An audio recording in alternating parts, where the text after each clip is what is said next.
The plain was grassy, wild and bare, wild, wild, and open to the air, which had built up everywhere an under roof of doleful grey. With an inner voice the river rang.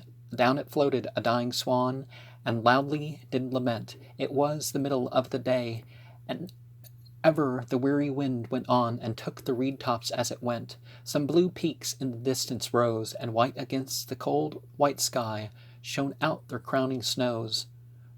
One willow over the water wept, and shook the wave as the wind did sigh. Above in the wind was the swallow, chasing itself at its own wild will, and far through the marsh green and still the tangled water courses slept, shot over the purple and green and yellow. The wild swan's death hymn took the soul of that waste place with joy. Hidden in sorrow at first to the ear, the warble was low and full and clear, and floating about in the under sky, prevailing weakness, the coronach stole, sometimes afar and sometimes anear.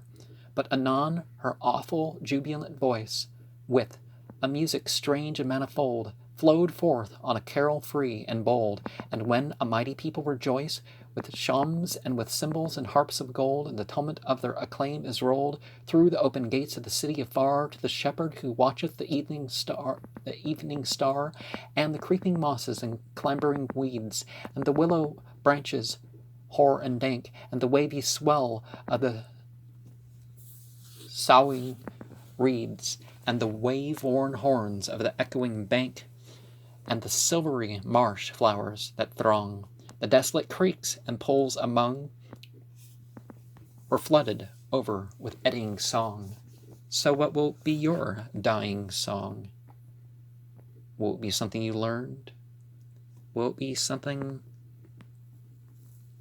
learned but yet tailored to the moment? Are you prepared to go out? Or is there something of which you still would want to repent?